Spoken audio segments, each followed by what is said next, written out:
Me han hecho esta pregunta tantas veces, sobre todo mis amigos hispanohablantes. Durante 300 años bajo España, ¿por qué Filipinas no terminó hablando español? Como México, Colombia o Perú. Mis padres me contaban que cantaban nuestro himno nacional en español, que tenían clases básicas de español en la escuela. Y aún así, nunca fue la lengua de las masas. Esa pregunta me ha acompañado durante años. Quizá como tú, siempre he tenido la curiosidad de saber las verdaderas razones.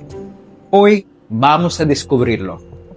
Pero te advierto, esta historia no se trata de culpas.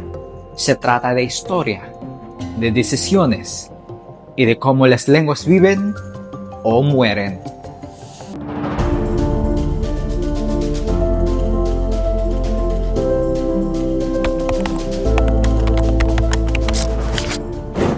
Filipinas estuvo bajo el dominio español desde 1575 hasta 1898, pero la idea de que todos hablaban español es un mito.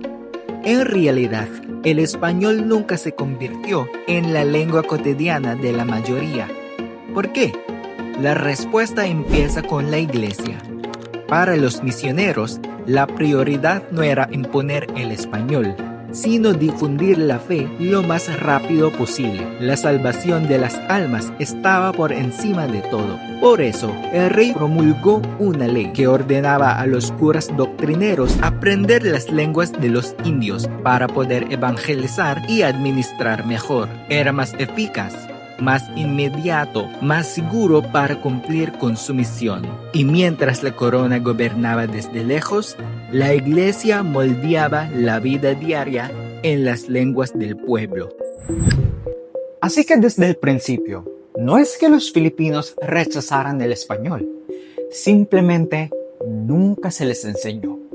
Incluso el decreto de educación de 1863, que ordenaba escuelas primarias gratuitas en español, tuvo dificultades para aplicarse por la falta de maestros y por la geografía del archipiélago. El Real Decreto prometía escuelas gratuitas para niños y niñas, pero 8 años después, en el 7 de mayo de 1871, el gobernador Rafael Izquierdo reveló otra cara de la situación, tal como se publicó en el libro La Instrucción Primaria en Filipinas. Lo escribió con crudeza. Hay infinito número de pueblos sin escuelas. Hay provincias enteras que no cuentan con edificios donde colocarlas. Los niños tienen que sentarse en el suelo. No se les suministran libros. No tienen mesas de escritura. No se les proporciona papel, ni plumas, ni tinta. En una línea lo dijo sin rodeos. Esas escuelas no merecen el nombre de tales. A esto se sumaba otra confesión. Los maestros hace más de un año que no han cobrado ni un céntimo de su sueldo y obligados por la miseria, muchos terminaron cobrando a los padres, cuando la enseñanza debía ser gratuita. Así quedó desnuda la verdad. El decreto existía en el papel, pero en la realidad del archipiélago, la educación pública se hundía entre carencias, sueldos impagos y un sistema imposible de sostener. La alfabetización en español seguía concentrada en una pequeña parte de la población. En 1898, la guerra hispano-estadounidense lo cambió todo. Los estadounidenses no solo tomaron el control de Filipinas, trajeron consigo una nueva lengua, el inglés, y a diferencia de los españoles, lo convirtieron en la base del sistema educativo. La llegada de los Thomasites en 1901 marcó el inicio de una enseñanza exclusivamente en inglés. El objetivo era claro: formar a una nueva generación capaz de comunicarse con el gobierno colonial en inglés. Las cifras cuentan la historia. En 1918, los censos registraban alrededor de 757,000 hablantes de español. Para 1939, esa cifra se había reducido a poco más de 400,000, apenas de 2,6% de la población. En una sola generación, el inglés había sustituido al español como lengua de la educación, del gobierno y de las aspiraciones. Cuando empecé a estudiar español en serio, me uní a comunidades en línea y conocí a personas que creen que los estadounidenses borraron el español en la manera intencional, incluso difundiendo propaganda negra en su contra. Algunos señalan la masacre de civiles hispanohablantes en Manila en 1899. ¿Son ciertas esas acusaciones?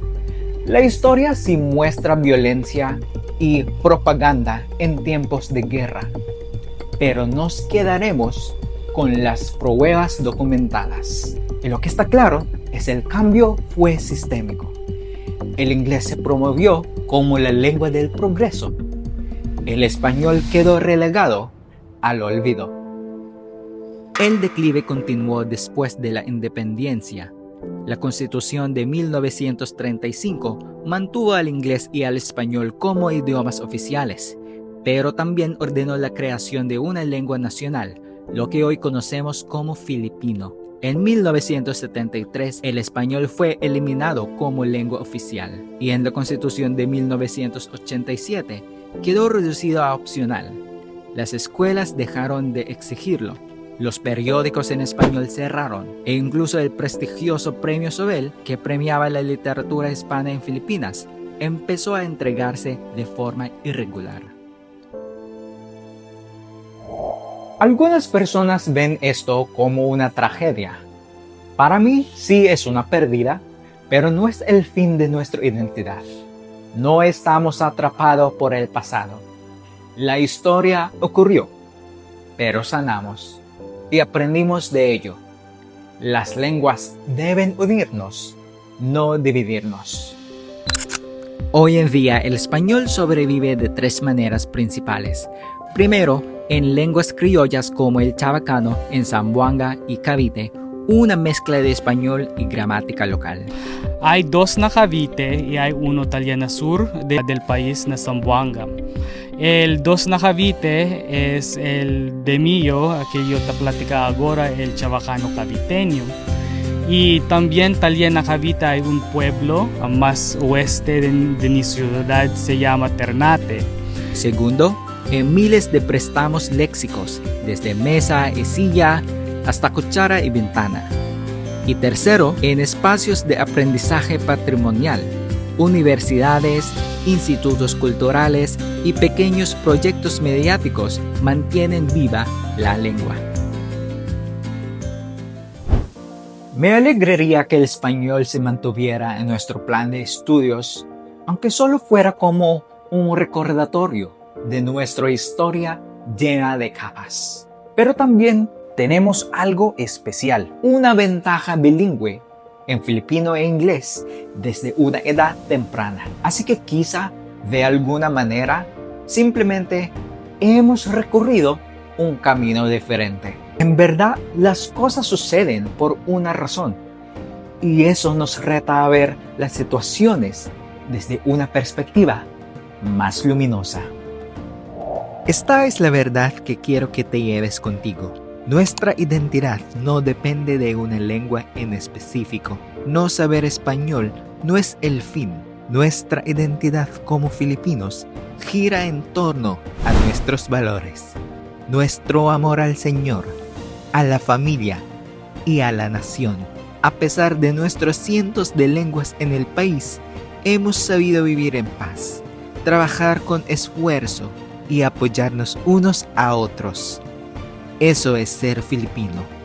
España siempre será parte de nuestra historia, pero eso no significa que nuestra esencia depende de hablar español. La esencia del filipino está en su gente, no en un idioma. Y sobre todo, puedes promover tu amor por un idioma sin menospreciar al otro. No es español contra inglés, ni inglés contra español. Porque reintroducir una lengua es un proceso larguísimo. Requiere paciencia, respeto y también alegría. Así que hables español, filipino, inglés o los tres. Recuerda, las lenguas deben ser puentes, no campos de batalla.